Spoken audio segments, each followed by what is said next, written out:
Sandalwood ನಟ ಕಿಚ್ಚ ಸುದೀಪ್ ಇವತ್ತು ಸುದ್ದಿಗೋಷ್ಠಿಯನ್ನು ಕರೆದಿದ್ರು.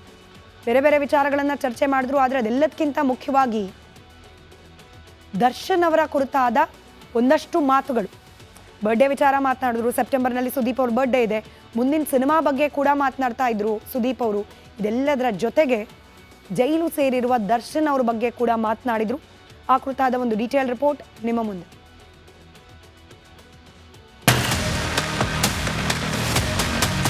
ನಾವು ಸರಿ ಇಲ್ಲ, ಅವ್ರು ಸರಿ ಇಲ್ಲ ಅನ್ನೋದಲ್ಲ, ನಾವಿಬ್ಬರು ಒಟ್ಟಿಗೆ ಸರಿ ಇಲ್ಲ. ಬಳ್ಳಾರಿ ಬಂದಿಖಾನೆಯಲ್ಲಿ ಪೊರ್ಕಿ ಪರದಾಟ. ಜೈಲಲ್ಲಿರೋ ದರ್ಶನ್ ಬಗ್ಗೆ ಕಿಚ್ಚ ಸುದೀಪ್ ಮಾತು. ರೇಣುಕಸ್ವಾಮಿ ಕೊಲೆ ಕೇಸಲ್ಲಿ ಸಿಲುಕಿ ಬಳ್ಳಾರಿ ಜೈಲಲ್ಲಿ ಪೊರ್ಕಿ ವಿಲನೆ ಒದ್ದಾಡ್ತಾ ಇದ್ದಾರೆ. ಮಾಡಬಾರದನ್ನ ಮಾಡಿ ಪರಪ್ಪನ ಅಗ್ರಹಾರದಿಂದ ಬಳ್ಳಾರಿಗೆ ಶಿಫ್ಟ್ ಆಗಿರೋ ದಾಸನ ಬಗ್ಗೆ ಸ್ಯಾಂಡಲ್ವುಡ್ ಮಾಣಿಕ್ಯ ಕಿಚ್ಚ ಸುದೀಪ್ ಮಾತಾಡಿದ್ದಾರೆ. ನಾನು ಯಾರನ್ನೂ ನೋಯಿಸಲು ಇಷ್ಟಪಡಲ್ಲ. ನಾನು ಏನು ಹೇಳ್ಬೇಕು ತುಂಬ ಇಂದ ಹೇಳಾಗಿದೆ ಸರ್. ಈಗ ಅದನ್ನೇ ಕೆದಕೊಂಡು ಮಾತಾಡೋದಕ್ಕೆ ಇಷ್ಟಪಡೋದಿಲ್ಲ. ನಾನು ಯಾರ ಮನಸ್ಸನ್ನ ನೋಯಿಸೋದಕ್ಕೆ ಇಷ್ಟಪಡೋದಿಲ್ಲ. ಒಂದು ಹೇಳ್ತೀನಿ ಕೇಳಿ. ಅವರಿಗೆ ಅಂತ ಒಂದಿಷ್ಟು ಫ್ಯಾನ್ಸು ಊರೆಲ್ಲ ಇದ್ದಾರೆ. ಅವ್ರದ್ದು ಅಂತ ಒಂದು ಕುಟುಂಬ ಇದೆ, ಕರೆಕ್ಟ್. ನಾವು ಮಾತಾಡೋದ್ರಿಂದ ಅವ್ರಿಗೂ ನೋವಾಗೋದು ಬೇಡ. ಮಾತಾಡ್ಬಿಟ್ಟು ಇನ್ನೊಂದು ಕಡೆನೂ ಒಂದು ಫ್ಯಾಮಿಲಿ ಅಂತ ಇದೆ, ಅವ್ರದ್ದು ಅಂತ ಇದೆ, ಅವ್ರಿಗೂ ನೋವು ಕೊಡೋದಕ್ಕೆ ನಾನು ಇಷ್ಟಪಡೋದಿಲ್ಲ. ನಾನು ದರ್ಶನ್ ಇಬ್ಬರೂ ಸರಿ ಇಲ್ಲ. ನಾನು ಲಾಸ್ಟ್ ಇಯರ್ ಹೇಳೋಕ್ಕಿಂತ ಬರ್ತ್ಡೇ ಹೇಳೋಕ್ಕಿಂತ ಕೆಲವು ತಿಂಗಳ ಹಿಂದೆನೋ ಕೆಲವು ವರ್ಷಗಳ ಹಿಂದೆನೋ ನಾವು ಮಾತಾಡ್ಕೊಂಡಿದ್ದಿದ್ರೆ ನಾನು ಹೋಗ್ತಾ ಇದ್ದೆ. ಮಾತಾಡ್ತಾ ಇಲ್ವೇ? ಅದು ಈಗ ಅನ್ಸೋದಕ್ಕೆ ನಾವೇನು ಅನ್ಸುತ್ತೆ ಬಿಡುತ್ತೆ ಅನ್ನೋದಕ್ಕಿಂತ ಹೆಚ್ಚಾಗಿ ಒಂದಂತೂ ಸತ್ಯಮ್ಮ, ನಾವು ಒಳ್ಳೇದು ಬಯಸ್ತೀವೋ ಅನ್ನೋ ಕಾರಣಕ್ಕೆ ಪ್ರತಿಯೊಂದು ನಮ್ದಾಗಬೇಕಾಗಿಲ್ಲ. ಈಗ ಕೆಲವು ಡಿಸ್ಟೆನ್ಸಸ್ ನಾವೇನಕ್ಕೆ ಮೇಂಟೈನ್ ಮಾಡ್ತೀವಿ ಅಂದರೆ ನಾವು ಸರಿ ಇಲ್ಲ ಅವ್ರು ಸರಿ ಇಲ್ಲ ಅನ್ನೋದಲ್ಲ, ನಾವಿಬ್ಬರು ಒಟ್ಟಿಗೆ ಸರಿ ಇಲ್ಲ. ಸೂರ್ಯ ಚಂದ್ರ ಒಟ್ಟಿಗೆ ಇರಬಾರದು. ನಾನೊಂದು ಮಾತು ಹೇಳಿದೆ, ಸೂರ್ಯ ಬೆಳಗ್ಗೆ ಬಂದ್ರೇ ಬೆಟ್ರು, ಚಂದ್ರ ರಾತ್ರಿ ಇದ್ರೇ ಬೆಟ್ರು. ಎರಡು ಒಟ್ಟಿಗೆ ಸೇರಿದ ದಿನ ಪ್ರಾಬ್ಲಮ್ ಆಗುತ್ತೆ, ಅದು ಬೇಡಿ. ಹಾಗಂತ ವ್ಯಕ್ತಿತ್ವದಲ್ಲಿ ತೊಂದರೆ ಇದೆ ಅಂತ ನಾನು ಹೇಳ್ತಾ ಇಲ್ಲ. I am a different person, he is a different person with different taste. ಇನ್ನೊಬ್ಬರನ್ನ ತಿದ್ದೋ ಶಕ್ತಿ ನನಗಿಲ್ಲ. ನಾನೇನು ಹೇಳ್ತಾ ಇದ್ದೀನಿ, ಒಬ್ಬ ವ್ಯಕ್ತಿ ಸಮಾಜದಲ್ಲಿ ಅಷ್ಟು ದೊಡ್ಡ ಮಟ್ಟಿಗೆ ಬೆಳೆದಿದ್ದಾನಂದ್ರೆ ಅವನು ಒಂದು ಸ್ವಂತಿಕೆ ಇರುತ್ತೆ. ನಾವಿರೋದ್ರಿಂದ ನಾವು ತಿದ್ದುತ್ತಾ ಇದ್ದೀವಿ ಅಂತ ಹೇಳೋಕ್ಕಲ್ಲ. ನೋಡಿಮ್ಮ, ನನ್ನ ಜವಾಬ್ದಾರಿ ನನ್ನ ಮಗಳಮ್ಮ ಈ ಪ್ರಪಂಚಕ್ಕೆ ತಂದಿರೋದು ಅವಳನ್ನ ನಾನು. ಅದು ನನ್ನ ಜವಾಬ್ದಾರಿ, ನೀವು ಒಪ್ಕೋತೀನಿ. ಅದನ್ನು ತಿದ್ದಬೇಕಾ ಮಾಡಬೇಕಾ ಅಲ್ಲೇ ಕೂತ್ಕೊಂಡು ಒಪಿನಿಯನ್ ಕೇಳ್ತಾ ಇರ್ತೀವಿ. ಫಸ್ಟ್ ತಿದ್ದೋಕ್ಕೆ ನಮಗೆ ನಿನಗೇನು ಬೇಕು ಹೇಳು ಅಂದ್ಬಿಟ್ಟು. ಇನ್ನೊಬ್ಬರನ್ನ ತಿದ್ದೋ ಶಕ್ತಿ ನನಗೆ ಎಲ್ಲಿಂದ ಬರ್ಬೇಕು ಹೇಳಿ? ಅವ್ರೇನಾದ್ರು ಗೌರವ ಕೊಟ್ಟು ನನ್ನ ಮಾತು ಕೇಳ್ತಾರಂದ್ರೆ ಹೇಳಬಲ್ಲೆ ನಾನು. ತಿದ್ದೋಷ್ಟು I am not such a big saint. There are few things as friends probably ನಾವು ಕುತ್ಕೊಂಡಾಗ ಡಿಸ್ಕಸ್ ಮಾಡ್ತಾ ಇದ್ವಿ. ಹೋಗಳ ಬೇಡ ಅಂತೆಲ್ಲ ಬರೋದು. ಆ ಒಂದು ಬೌಂಡ್ರಿ ದಾಟದ ಮೇಲೆ ಏನಾಗುತ್ತೆ, ನಾನು ಇದ್ದಿದ್ರೆ ಅದು ದೊಡ್ಡ ಅಹಮ್ಮನ ಮಾತಾಗುತ್ತೆ. ಕಾನೂನನ್ನ ಎಲ್ಲರೂ ನಂಬಲೇಬೇಕು. ಈ ದೇಶದಲ್ಲಿ ಇದೀವಿ ಅಂದರೆ ನಿಮಗೆ ಲಾ, ಗವರ್ಮೆಂಟ್, ಸರ್ಕಾರ ಇದ್ಯಾವುದ್ರ ಬಗ್ಗೆ ನಂಬಿಕೆ ಇಲ್ಲದೆ ನಾವು ಇಲ್ಲಿರೋಕ್ಕಾಗಲ್ಲ. ಪ್ರತಿಯೊಂದನ್ನು ನಂಬಬೇಕಾಗುತ್ತೆ, ಪ್ರತಿಯೊಂದನ್ನು ನಾವು ಇಟ್ಕೋಬೇಕಾಗುತ್ತೆ, ಕೇಳಬೇಕಾಗುತ್ತೆ. ನಾನು ಒಳಗೆ ಹೋಗಿ ಅವರನ್ನ ಹೊರಗೆ ಕಳಿಸಲ್ಲ. ಅಲ್ಲ, ನೀವೇನು ಹೇಳ್ತಾ ಇರೋದು? ಅವ್ರನ್ನ ಹೊರಗಡೆ ಕರೆಸಿ ಅಂತಾನೆ ನಾನು ಒಳಗೆ ಹೋಗ್ಲಿ ಅಂತಾನೆ? ಅಲ್ಲ, ನೀವೇನು ಹೇಳ್ತಾ ಇರೋದು? ಅವ್ರನ್ನ ಹೊರಗಡೆ ಕರೆಸಿ ಅಂತಾನೆ ನಾನು ಒಳಗೆ ಹೋಗ್ಲಿ ಅಂತಾನೆ?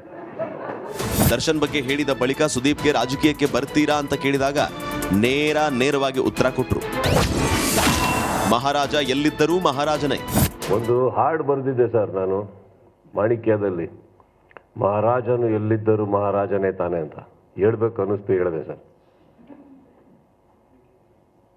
ಲೀಡರ್ ಆಗೋಕ್ಕೆ ನಾನು ರಾಜಕೀಯಕ್ಕೆ ಬರಬೇಕಾಗಿಲ್ಲ ಸರ್.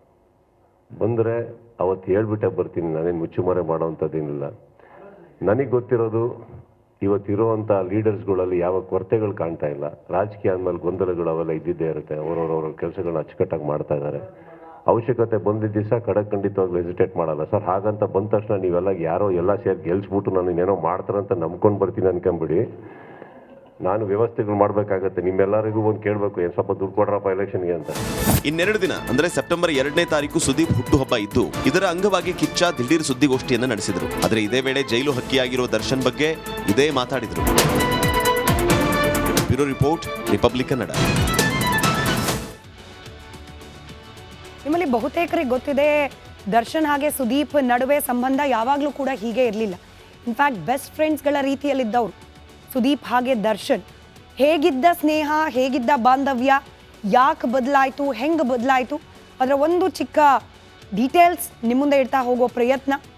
ದರ್ಶನ್ ಹಾಗೆ ಸುದೀಪ್ ಸ್ಯಾಂಡಲ್ವುಡ್ನ ಜೋಡೆತ್ತುಗಳ ರೀತಿಯಲ್ಲೇ ಇದ್ದವರು. ಮೊದಲಿನಿಂದಲೂ ಕೂಡ ಇಬ್ಬರ ಮಧ್ಯೆ ಉತ್ತಮವಾದ ಬಾಂಧವ್ಯ ಇತ್ತು. 1997ರಲ್ಲಿ ತಾಯವ ಚಿತ್ರದ ಮೂಲಕ ಸುದೀಪ್ ಕನ್ನಡ ಚಿತ್ರರಂಗಕ್ಕೆ ಎಂಟ್ರಿ ಕೊಟ್ಟರು. ಅದೇ ವರ್ಷ ಮಹಾಭಾರತ ಚಿತ್ರದ ಮೂಲಕ ದರ್ಶನ್ ಕೂಡ ಎಂಟ್ರಿ. ಆದರೆ ಸೋಲು ಗೆಲುವು ಏನೇ ಇದ್ರೂ ಕೂಡ ಸ್ನೇಹ ಮಾತ್ರ ಗಟ್ಟಿಯಾಗೇ ಇತ್ತು. ಶುರು ಮಾಡಿದ್ದು 1997ರಲ್ಲೇ ಆದರೂ ಕೂಡ ಇಬ್ಬರಿಗೂ ಸಕ್ಸಸ್ ಅನ್ನೋದು ತಕ್ಷಣಕ್ಕೆ ಸಿಗಲಿಲ್ಲ, ಒಟ್ಟಿಗೇನೂ ಸಿಗಲಿಲ್ಲ. ಅನೇಕ ಚಿತ್ರಗಳು ತೆರೆ ಕಾಣಲಿಲ್ಲ, ಕೆಲವೊಂದು ಗೆಲ್ತು, ಕೆಲವೊಂದು ಗೆಲುವಿನ ಸನಿಹಕ್ಕೂ ಕೂಡ ಹೋಗಲಿಲ್ಲ. ಚಿತ್ರರಂಗದ ಈ ಏರಿಳಿತಗಳು ಏನೇ ಇದ್ರೂ ಕೂಡ ಇಬ್ಬರ ಫ್ರೆಂಡ್ಶಿಪ್ ಗಟ್ಟಿಯಾಗೇ ಇತ್ತು. 2002ರಲ್ಲಿ ದರ್ಶನ್ಗೆ ಬ್ರೇಕ್ ಕೊಟ್ಟಿದ್ದ ಚಿತ್ರ ಮೆಜೆಸ್ಟಿಕ್. 2002ರಲ್ಲಿ ಮೆಜೆಸ್ಟಿಕ್ ಚಿತ್ರ ತೆರೆ ಕಾಣೋ ಹೊತ್ತಿಗೆ ಸುದೀಪ್ ಹೆಸರು ಕರುನಾಡಲ್ಲಿ ಮನೆ ಮಾತಾಗಿ ಹೋಗಿತ್ತು. Was a well known actor. ಸ್ಪರ್ಶ, ಹುಚ್ಚ ಎಲ್ಲ ಚಿತ್ರಗಳು ದೊಡ್ಡ ಹಿಟ್ ಆಗಿತ್ತು. ಹೀಗಾಗಿ ಸುದೀಪ್ ಕನ್ನಡದ ಸಿನಿ ಪ್ರೇಕ್ಷಕರಿಗೆ ಚಿರಪರಿಚಿತ ಹೆಸರಾಗಿತ್ತು. ಆಗ ಸುದೀಪ್ ಅವರು ಕೊಟ್ಟ ಒಂದೇ ಒಂದು ಹೇಳಿಕೆ ಈ ಇಬ್ಬರ ದೋಸ್ತಿಗೆ ಬ್ರೇಕ್ ಬೀಳೋ ಹಾಗೆ ಮಾಡ್ತು. ಸುದೀಪ್ ಅವರ ಆ ಒಂದು ಹೇಳಿಕೆ ದರ್ಶನ್ ಕೆರಳಿ ಕೆಂಡವಾಗುವಂತೆ ಮಾಡ್ತು. ದರ್ಶನ್ ಅವರಿಗೆ ಬ್ರೇಕ್ ಕೊಟ್ಟ ಚಿತ್ರ ಮೆಜೆಸ್ಟಿಕ್ ಚಿತ್ರಕ್ಕೆ ದರ್ಶನ್ ಹೆಸರನ್ನ ರೆಫರ್ ಮಾಡಿದ್ದೆ ನಾನು. ಸುದೀಪ್ ಅವರ ಹೇಳಿಕೆ 2017ರಲ್ಲಿ ಸುದೀಪ್ ಹೇಳಿದ್ದ ಈ ಹೇಳಿಕೆ ಬಹಳ ದೊಡ್ಡ ಮಟ್ಟದಲ್ಲಿ ಸುದ್ದಿ ಮಾಡ್ತು. ಮೆಜೆಸ್ಟಿಕ್ ಚಿತ್ರಕ್ಕೆ ನನ್ನ ಹೆಸರನ್ನ ಸುದೀಪ್ ಸೂಚಿಸಿಲ್ಲ. ನಾನು ಮತ್ತು ಸುದೀಪ್ ಇನ್ಮುಂದೆ ಸ್ನೇಹಿತರಾಗಿ ಉಳಿಯೋದಿಲ್ಲ. ಕನ್ನಡ ಚಿತ್ರರಂಗದಲ್ಲಿ ಕೆಲಸ ಮಾಡ್ತಿರುವ ಇಬ್ಬರು ನಟರಷ್ಟೇ ನಾವಿಬ್ರು. ಇದಿಲ್ಲಿಗೆ ಮುಗೀತು. ಇದು ದರ್ಶನ್ ಅವರ ಪ್ರತಿಕ್ರಿಯೆ. ಸುದೀಪ್ರ ಹೇಳಿಕೆಗೆ ದರ್ಶನ್ ಟ್ವೀಟ್ ಮೂಲಕ ಕೌಂಟರ್ ಕೊಟ್ಟಿದ್ದು ಹಿಂಗೆ. ಅಲ್ಲಿಗೆ ದರ್ಶನ್ ಸುದೀಪ್ ಸ್ನೇಹ ಕಟ್ಟಾಯಿತು. ಇವತ್ತಿನವರೆಗೂ ಕೂಡ ಅದು ಸರಿ ಹೋಗಿದೆ ಅನ್ನೋದಕ್ಕೆ ಪೂರಕವಾದ ಯಾವುದೇ ಬೆಳವಣಿಗೆಗಳು ನಡೆದಿಲ್ಲ, ಇನ್ಕ್ಲೂಡಿಂಗ್ ಇವತ್ತಿನ ಸುದೀಪ್ ಅವರ ಬಿಡಿ. ನಾನು ವ್ಯವಸ್ಥೆಗಳು ಮಾಡಬೇಕಾಗತ್ತೆ. ನಿಮ್ಮೆಲ್ಲರಿಗೂ ಒಂದು ಕೇಳಬೇಕು, ಏನು ಸ್ವಲ್ಪ ದುಡ್ಡು ಕೊಡ್ರಪ್ಪ ಎಲೆಕ್ಷನ್ಗೆ ಅಂತ. ಇನ್ನೆರಡು ದಿನ ಅಂದ್ರೆ ಸೆಪ್ಟೆಂಬರ್ 2ನೇ ತಾರೀಕು ಸುದೀಪ್ ಹುಟ್ಟುಹಬ್ಬ ಇದ್ದು, ಇದರ ಅಂಗವಾಗಿ ಕಿಚ್ಚ ದಿಢೀರ್ ಸುದ್ದಿಗೋಷ್ಠಿಯನ್ನು ನಡೆಸಿದ್ರು. ಆದರೆ ಇದೇ ವೇಳೆ ಜೈಲು ಹಕ್ಕಿಯಾಗಿರೋ ದರ್ಶನ್ ಬಗ್ಗೆ ಇದೇ ಮಾತಾಡಿದ್ರು. Bureau report, republic Kannada. ನಿಮ್ಮಲ್ಲಿ ಬಹುತೇಕರಿಗೆ ಗೊತ್ತಿದೆ, ದರ್ಶನ್ ಹಾಗೆ ಸುದೀಪ್ ನಡುವೆ ಸಂಬಂಧ ಯಾವಾಗಲೂ ಕೂಡ ಹೀಗೆ ಇರಲಿಲ್ಲ. ಇನ್ಫ್ಯಾಕ್ಟ್ ಬೆಸ್ಟ್ ಫ್ರೆಂಡ್ಸ್ಗಳ ರೀತಿಯಲ್ಲಿದ್ದವರು ಸುದೀಪ್ ಹಾಗೆ ದರ್ಶನ್. ಹೇಗಿದ್ದ ಸ್ನೇಹ, ಹೇಗಿದ್ದ ಬಾಂಧವ್ಯ, ಯಾಕೆ ಬದಲಾಯಿತು, ಹೆಂಗೆ ಬದಲಾಯಿತು, ಅದರ ಒಂದು ಚಿಕ್ಕ ಡೀಟೇಲ್ಸ್ ನಿಮ್ಮ ಮುಂದೆ ಇಡ್ತಾ ಹೋಗೋ ಪ್ರಯತ್ನ. ದರ್ಶನ್ ಹಾಗೆ ಸುದೀಪ್ ಸ್ಯಾಂಡಲ್ವುಡ್ನ ಜೋಡೆತ್ತುಗಳ ರೀತಿಯಲ್ಲೇ ಇದ್ದವರು. ಮೊದಲಿನಿಂದಲೂ ಕೂಡ ಇಬ್ಬರ ಮಧ್ಯೆ ಉತ್ತಮವಾದ ಬಾಂಧವ್ಯ ಇತ್ತು. 1997ರಲ್ಲಿ ತಾಯವ ಚಿತ್ರದ ಮೂಲಕ ಸುದೀಪ್ ಕನ್ನಡ ಚಿತ್ರರಂಗಕ್ಕೆ ಎಂಟ್ರಿ ಕೊಟ್ಟರು. ಅದೇ ವರ್ಷ ಮಹಾಭಾರತ ಚಿತ್ರದ ಮೂಲಕ ದರ್ಶನ್ ಕೂಡ ಎಂಟ್ರಿ. ಆದರೆ ಸೋಲು ಗೆಲುವು ಏನೇ ಇದ್ರೂ ಕೂಡ ಸ್ನೇಹ ಮಾತ್ರ ಗಟ್ಟಿಯಾಗೇ ಇತ್ತು.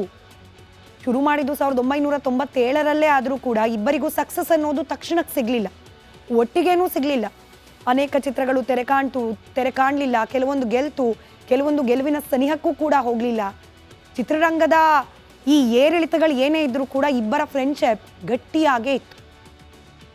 2002ರಲ್ಲಿ ದರ್ಶನ್ಗೆ ಬ್ರೇಕ್ ಕೊಟ್ಟಿದ್ದ ಚಿತ್ರ ಮೆಜೆಸ್ಟಿಕ್. 2002ರಲ್ಲಿ ಮೆಜೆಸ್ಟಿಕ್ ಚಿತ್ರ ತೆರೆ ಕಾಣೋ ಹೊತ್ತಿಗೆ ಸುದೀಪ್ ಹೆಸರು ಕರುನಾಡಲ್ಲಿ ಮನೆ ಮಾತಾಗಿ ಹೋಗಿತ್ತು. Was a well known actor. ಸ್ಪರ್ಶ, ಹುಚ್ಚ ಎಲ್ಲ ಚಿತ್ರಗಳು ದೊಡ್ಡ ಹಿಟ್ ಆಗಿತ್ತು. ಹೀಗಾಗಿ ಸುದೀಪ್ ಕನ್ನಡದ ಸಿನಿ ಪ್ರೇಕ್ಷಕರಿಗೆ ಚಿರಪರಿಚಿತ ಹೆಸರಾಗಿತ್ತು. ಆಗ ಸುದೀಪ್ ಅವರು ಕೊಟ್ಟ ಒಂದೇ ಒಂದು ಹೇಳಿಕೆ ಈ ಇಬ್ಬರ ದೋಸ್ತಿಗೆ ಬ್ರೇಕ್ ಬೀಳೋ ಹಾಗೆ ಮಾಡ್ತು.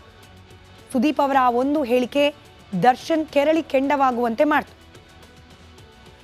ದರ್ಶನ್ ಅವರಿಗೆ ಬ್ರೇಕ್ ಕೊಟ್ಟ ಚಿತ್ರ ಮೆಜೆಸ್ಟಿಕ್ ಚಿತ್ರಕ್ಕೆ ದರ್ಶನ್ ಹೆಸರನ್ನ ರೆಫರ್ ಮಾಡಿದ್ದೆ ನಾನು.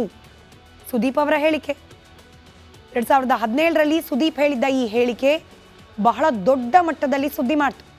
ಮೆಜೆಸ್ಟಿಕ್ ಚಿತ್ರಕ್ಕೆ ನನ್ನ ಹೆಸರನ್ನ ಸುದೀಪ್ ಸೂಚಿಸಿಲ್ಲ. ನಾನು ಮತ್ತು ಸುದೀಪ್ ಇನ್ಮುಂದೆ ಸ್ನೇಹಿತರಾಗಿ ಉಳಿಯೋದಿಲ್ಲ. ಕನ್ನಡ ಚಿತ್ರರಂಗದಲ್ಲಿ ಕೆಲಸ ಮಾಡ್ತಿರುವ ಇಬ್ಬರು ನಟರಷ್ಟೇ ನಾವಿಬ್ರು. ಇದಿಲ್ಲಿಗೆ ಮುಗೀತು. ಇದು ದರ್ಶನ್ ಅವರ ಪ್ರತಿಕ್ರಿಯೆ. ಸುದೀಪ್ರ ಹೇಳಿಕೆಗೆ ದರ್ಶನ್ ಟ್ವೀಟ್ ಮೂಲಕ ಕೌಂಟರ್ ಕೊಟ್ಟಿದ್ದು ಹಿಂಗೆ. ಅಲ್ಲಿಗೆ ದರ್ಶನ್ ಸುದೀಪ್ ಸ್ನೇಹ ಕಟ್ಟಾಯಿತು. ಇವತ್ತಿನವರೆಗೂ ಕೂಡ ಅದು ಸರಿ ಹೋಗಿದೆ ಅನ್ನೋದಕ್ಕೆ ಪೂರಕವಾದ ಯಾವುದೇ ಬೆಳವಣಿಗೆಗಳು ನಡೆದಿಲ್ಲ, ಇನ್ಕ್ಲೂಡಿಂಗ್